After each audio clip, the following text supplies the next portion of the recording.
Fala pessoal, eu sou Luiz Felipe Carneiro, canal Alta Fidelidade. Hoje é dia de falar sobre cinema e música e eu escolhi um documentário que talvez seja o documentário sobre música mais legal que eu já vi aqui no Brasil. Não estou com DVD aqui, emprestei acho que para uma pessoa que não me devolveu, mas estou com um CD semanal, ninguém sabe o duro que dei. Essa aqui é a trilha sonora. Tem um trechinho aqui do documentário Ziraldo, um dos vários entrevistados. Foi dirigido pelo Calvito Leal, Michael Langer e pelo caceta Cláudio Manuel.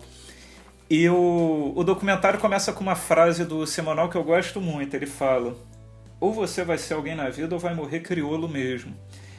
E ele optou por ser alguém na vida, mas sem deixar de lado as raízes dele, né? Lógico que isso dá uma brincadeira que ele fala do crioulo, né? Porque hoje esse mundo politicamente correto ficou uma coisa esquisita, mas ele se orgulhava muito, tanto que ele fez a música tributo a Martin Luther King, né? E um mérito desse documentário para mim é que ele não é chapa branca. Ele dá porrada quando tem que dar, ele é doce quando tem que ser, duro também ao mesmo tempo. Ele não toma partido de algumas atitudes do Simonal que geraram muita polêmica na época. Eu vou começar falando da segunda parte, porque a primeira fala da ascensão do Wilson Simonal como grande artista que foi, e a segunda sobre o problema que ele teve com o contador dele, o Rafael Viviani. A história que o Simonal achou, ele suspeitou que estivesse sendo roubado pelo contador, então ele conheceu o pessoal do DOPS, na época a gente vivia sob a ditadura, né? Ele conheceu lá o pessoal do DOPS e falou: dá um susto lá no meu contador.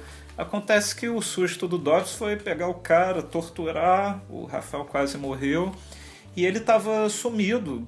Desde então, esse Rafael Viviani, ninguém sabia onde estava, e para mim um grande mérito desse documentário é que ele conseguiu resgatar o Rafael Viviani. Na época eu conversei com o Cláudio Manuel quando saiu esse documentário, quando passou no cinema, e ele falou que teve que colocar até detetive para descobrir o paradeiro do cara.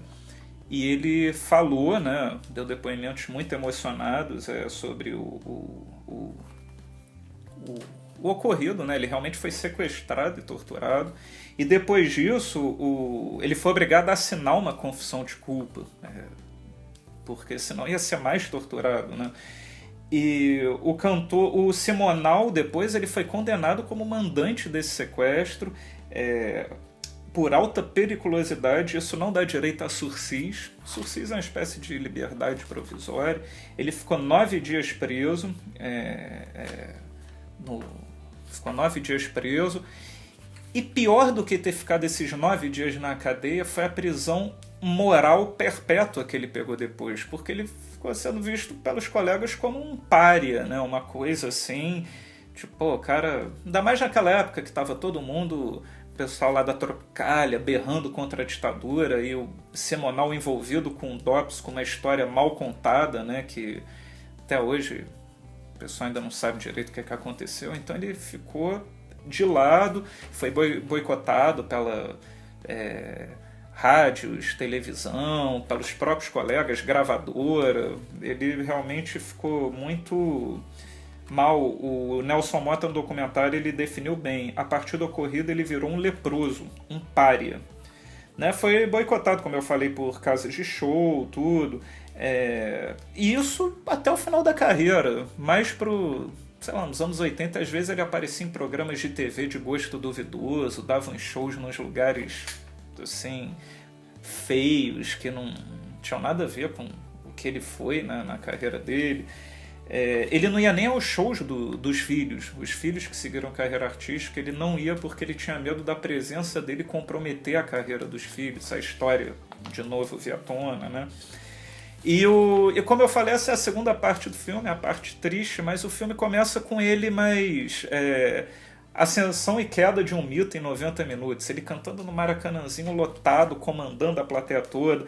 E o Tony Tornado no filme ele fala: foi aí que começou a inveja, a raiva. Porque fala também que o Simonal foi boicotado porque na época ele era o maior showman do Brasil. Então tem uma corrente que diz, na verdade o pessoal tinha inveja do Simonal e meio que inventou essa história dele ser ligado com o pessoal da ditadura, do DOPS e tudo.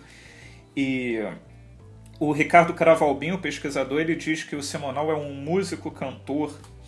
E é mesmo, que mesmo sem falar inglês, o cara dividiu o microfone com a Sarah Vaughan, uma das maiores vozes da história da música. Ou seja, o cara fez tudo, ele pintou e bordou. O filme tem imagens raras, apresenta depoimentos de pessoas como Chicanise, amigo dele, Ziraldo, Tony Tornado, Boni Miele, Sérgio Cabral pai, Pelé, os filhos, o Max de Castro e o Wilson Simoninha. Tem uma história muito legal que o Simonal ele foi para a concentração da seleção brasileira na Copa de 70, meio que para animar o pessoal lá, fazer alguns shows para os jogadores.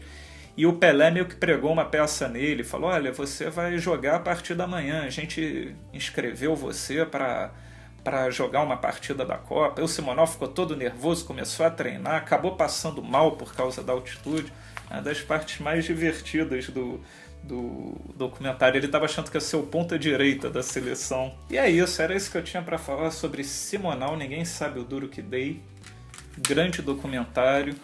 Né? Das três, uma. Ou você vai se emocionar, vai aprender, ou vai se divertir, porque não tem como, é muito legal.